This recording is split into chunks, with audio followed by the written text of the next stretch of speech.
1 kilo साखर, हो. 5 kilo तुपाचा डबा. एवढं तूप खाऊ नका बाई, आणखीन जाडा व्हा. म्हणजे पिक्चर मध्ये त्यावेळेला ते असं रंगीबेरंगी शर्ट ठिगळं वगैरे लावलेलं होतं बघा, तसेच ते घालून आले आणि बोलणं वगैरे सगळं तसंच अगदी जॉली बोलणं तिकडं मुंबईला. मग त्याच्यानंतर प्रिया बेर्डे आली होती, ते गेले, लक्ष्मीकांत गेले 2004 साली. वडील माझं नाव व्हायला लागलं होतं, हळूहळू चांगली कामं मिळायला लागली होती. मी अचानक आई गेली होती आणि घरी बसून होतो. ते वडील म्हणाले शो मच गॉन, तू जायला पाहिजे, कामं करायला पाहिजे. आणि ज्याला वडील गेले त्याला मी तर स्टेजवरच होतो, टूरचा प्रयोग चालला होता आणि इंटरव्ह्यूला कळलं मला असं गेले. तर वडिलांचे तो शब्द आठवला, शो मच गॉन. आणि हे असताना म्हणजे हे दुःख घेऊन विनोदी नट ज्याला वाचतं स्टेजवर किंवा कॅमेरासमोर, तर फार प्रॉब्लेम्स असतात.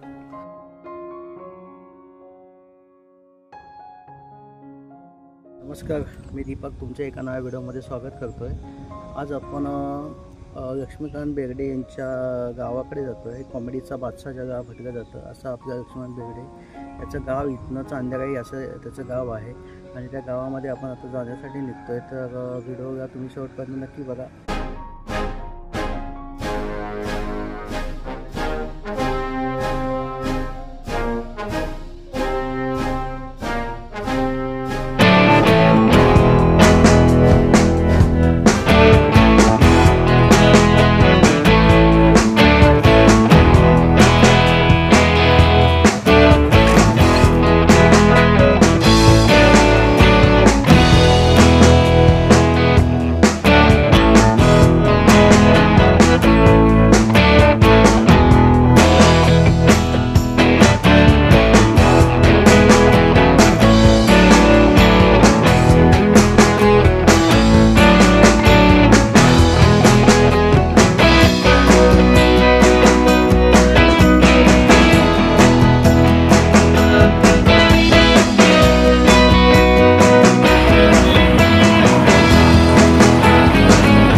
निसर्गाचा आनंद घेत आपण पोचतो चांदेराई या ठिकाणी.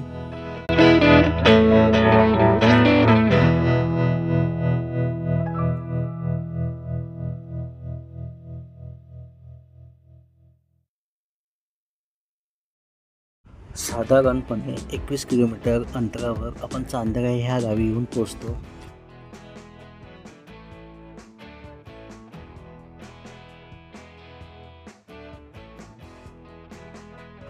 पुढे छत्रपती शिवाजी महाराजांच्या पुतळ्याला नतमस्तक होऊन आपण हरचरीच्या दिशेने थोडंसं पुढे निघतो.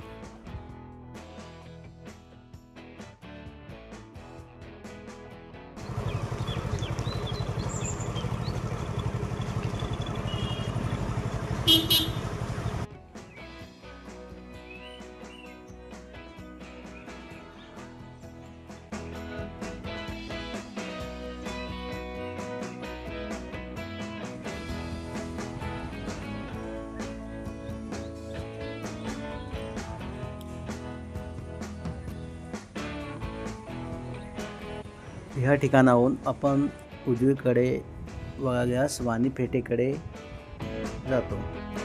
आपणास समोर दिसतं हेच आहे आपले आवडते अभिनेते दिवंगत लक्ष्मण बेर्डे यांचं घर.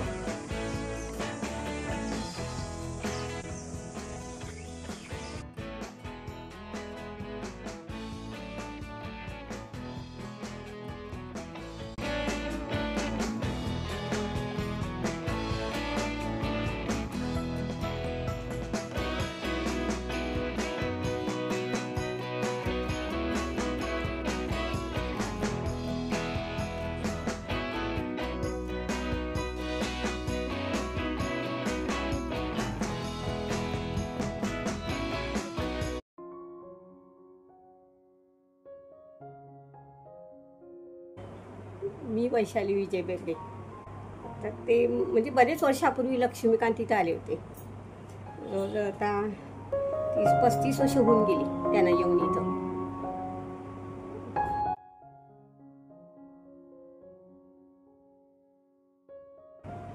माझ्या सासूबाई होत्या त्यावेळेला, आणि त्यावेळेला ती रुही बेर्डे होती नाही, त्यावेळेला ते आले होते इथं. त्याच्यानंतर मग त्यावेळेला आमच्याकडे इथं चैत्र पाडव्याला नाटक असतं. त्या नाटकाचे अध्यक्ष म्हणून आम्ही त्यांना बोलवलेलं होतं.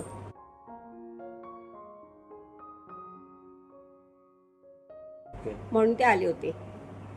मग ते होते 2 दिवस, मग गेले त्याच्यानंतर तिकडं मुंबईला. मग त्याच्यानंतर प्रिया बेर्डे आली होती, त्याला झाले तर 5-7 वर्ष.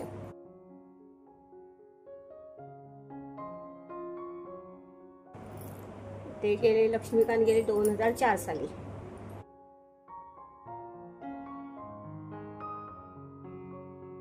ते येऊन जाऊन होते, मुंबईलाच असायचे ते. ती इथं आमचं मूळ घर की नाही, आमचं सगळं एकत्र विराड होतं इथं.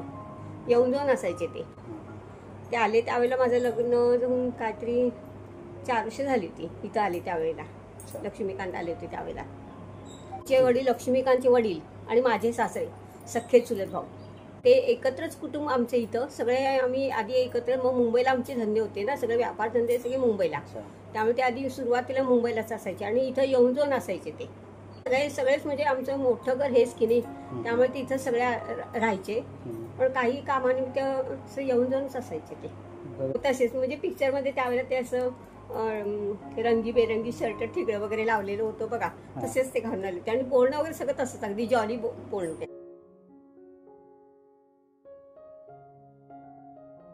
स्वभावच असा तो, म्हणजे नॅचरलीच अगदी. म्हणजे मी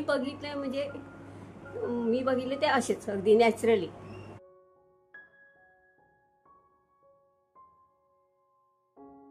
ते काय जास्त नंतर मग इथं यायचे नाही. माझ्या सासूबाई नंतर गेल्या ना, माझी सासूबाई असताना ते सगळेच यायचे इथं. तर त्यांची वहिनी वगैरे नंतर यायचेच सगळे ते इथं. म्हणजे रत्नागिरीत आले की इथं येऊन भेटून जायचे असं. अलीकडे काय कोण आलेलं नाही. ते लक्ष्मीकांत गेल्यास काय कोण आलेलं नाही.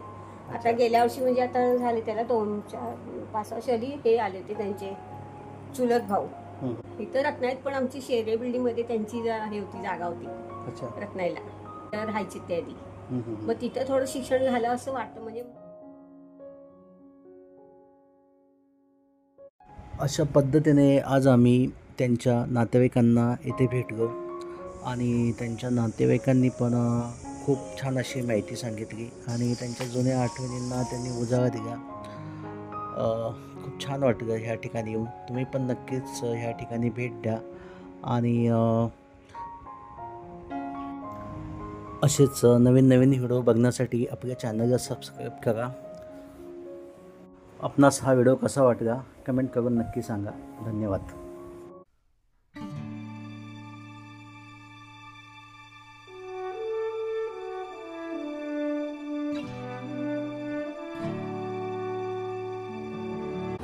la la la la la la la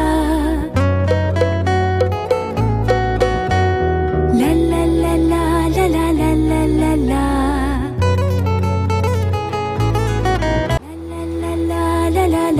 la la